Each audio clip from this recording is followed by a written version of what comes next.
What's going on, you guys? For those of you who are new here, my name is Noel. This is my YouTube channel where I talk about a variety of topics from social issues to TV shows to different things. And for those of you who are returning viewers, welcome back. In the previous video, I ranked Bad Girls Club seasons, and I got a lot of traction. A lot of people seem to like it. So in the YouTube fashion, when something works, you replicate it. So this time I'm doing a different franchise, Drag Race. Because I love Drag Race, it's an amazing show. It's just amazing. I'll be ranking seasons 1 through 6, and I'll be giving them a score out of 10. Simple as that. Before I get started, these are my opinions. If you have different opinions, that is okay. Feel free to put your list down below. It's good for the YouTube algorithm. So without further ado, make sure you like, comment, subscribe, and hit that bell notification so that you can know when I'm uploading videos. So without further ado, let's get started with the video. So coming in at number 6 is Shangela's Christmas Story, otherwise known as season 3, with a score of 7.8 out of 10. It's fashion. Excuse me, it's fashion. It's fashion? Is it wait, but is it fashion?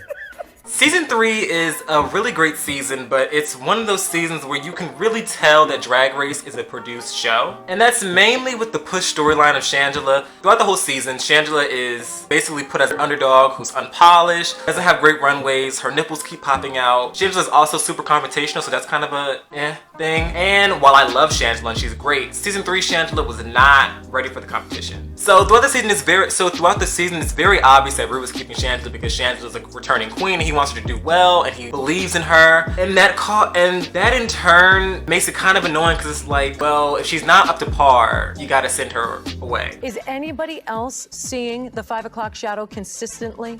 It's not a 5 o'clock shadow, it's actually the shade of makeup and it's her highlighting. So it's picking up where she's not blending it very well. On top of that, the Heathers and Boogers drama was kind of stupid. As a group, Raja, Delta, Manila, and Carmen as Heathers are kind of it's whatever. It's not super entertaining to me, but it's whatever. But them separately, I love. Delta Work gives really good shade, and I know the Drag Race fandom can be kind of sensitive about bullying and queens being shady, but get over yourself. In my opinion, I think it's the queen's job to be shady and funny, and it's our jobs as fans to absorb the content and realize that it's just a show. And of course, we have the legendary Mimi picking up India Farah and lifting her up like it's WWE on the runway, and clearly, as we all know, drag is not a contact sport.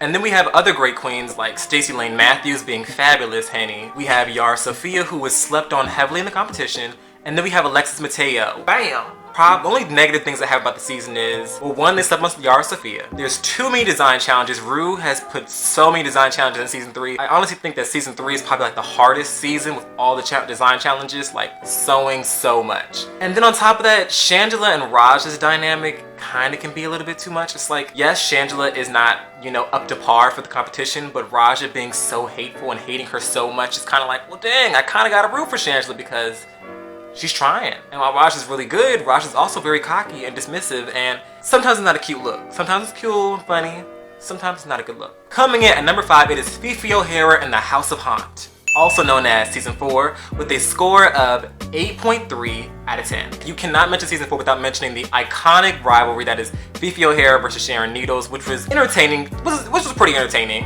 And then of course we have Latrice Royale, one of my favorite drag queens of all time from Drag Race. Whoa, Jesus is a biscuit. Ah, Jesus is a biscuit. And of course Latrice just being amazing and being awesome and just being Latrice. Willem is hilarious, and Willem kind of reminds me of Chanel from season 1 with just how cocky and delusional and blind confidence she has, and it's always hilarious. And then we have Dita Ritz's lip sync against the princess. I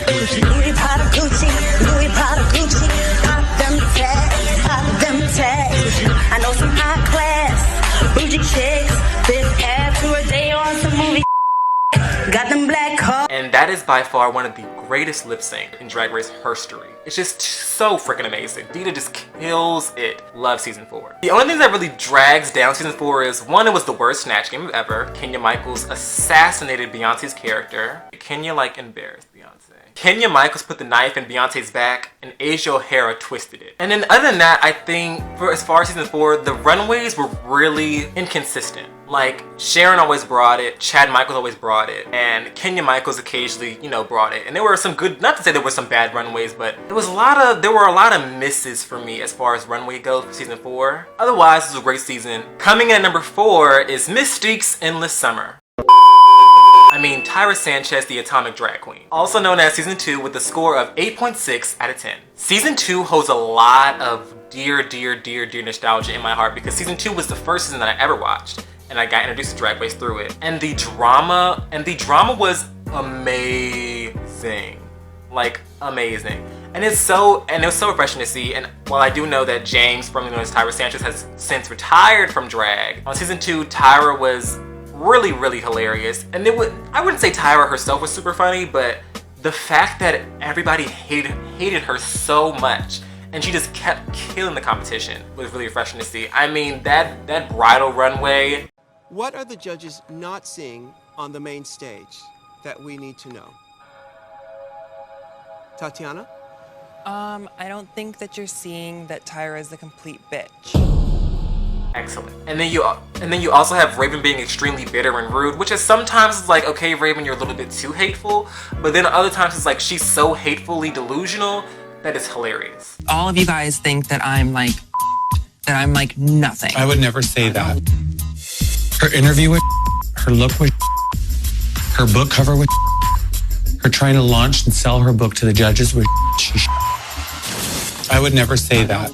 My sister done burnt too many bridges, and there's nothing I can do for her now. Like, Raven just like made it her mission to just hate Tatiana so strong. And Tatiana does get her revenge at the reunion in a way. Not revenge, but she gets to stick up for herself.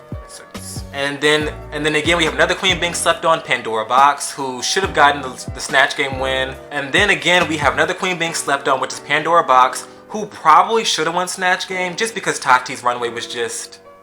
So inventive, creative. Push the boat out on that one. And then speaking of runways, we get Tati versus Wet Seal. I'm great. You have a seat. You take the chair and turn around and face the fucking corner and have a fucking seat. You hear me, bitch? You have a fucking seat.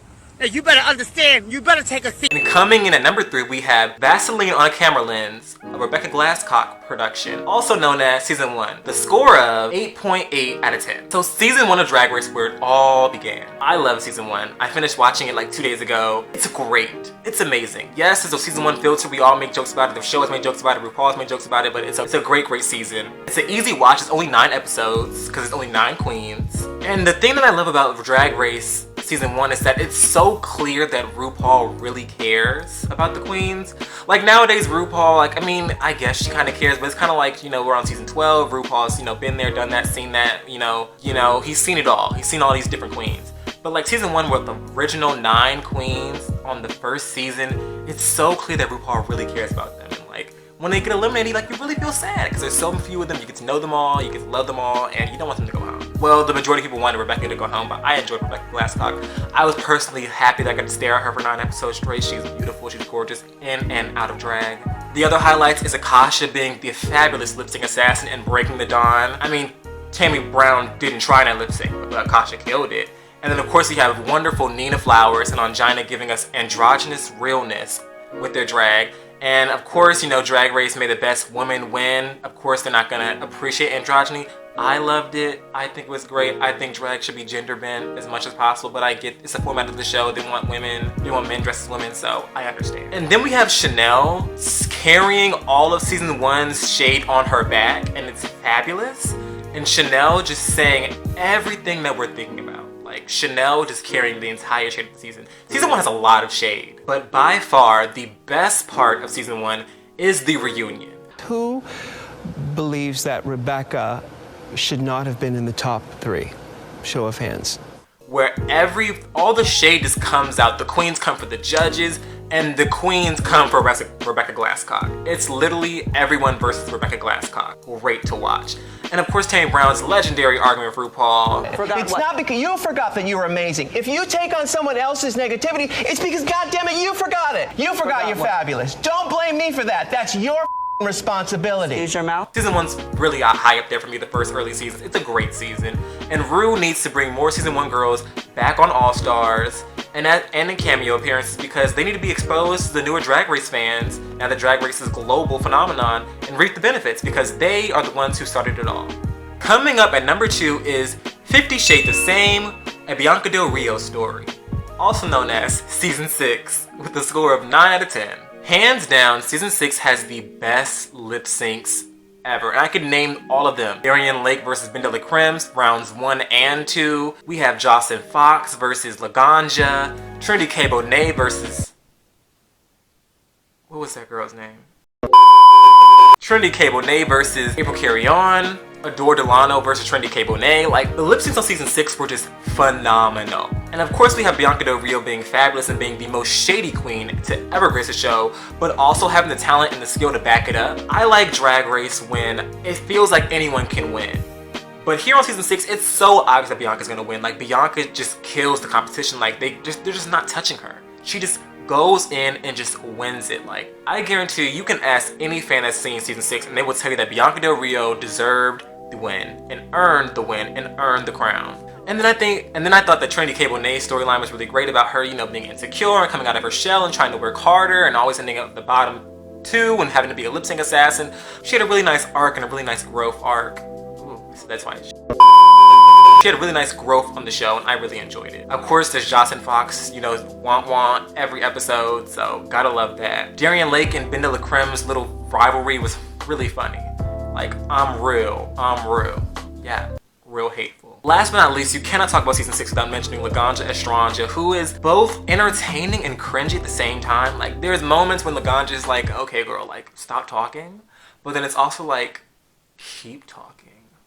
Cause you're doing a lot right now. And I'm kind of here for it, you know? That's how I feel about Season 6. And then coming in at number 1, it is Jinx and the Mean Girls, also known as Season 5, with a score of 9.2 out of 10. So Season 5, and while this might be a little controversial because people think that Season 6 is like the best season of Drag Race, which I understand, but I personally love Season 5 because Season 5 was just so suspenseful and it was a season that felt like it came full circle all around. Also, Linacia Sparks is my husband.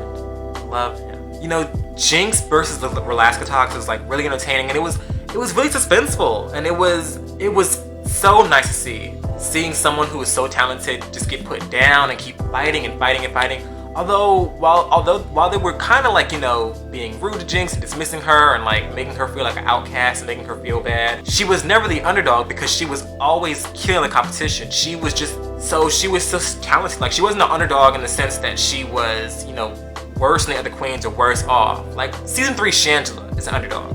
Jinx is not an underdog. Jinx was killing the competition. And Untucked was always suspenseful.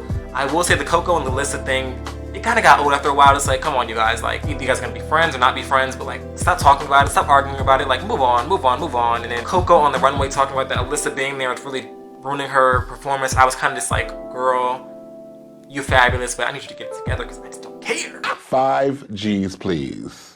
Good God, get a grip, girl. Also, I'm not afraid to say that when I heard the name Penetration, I laughed.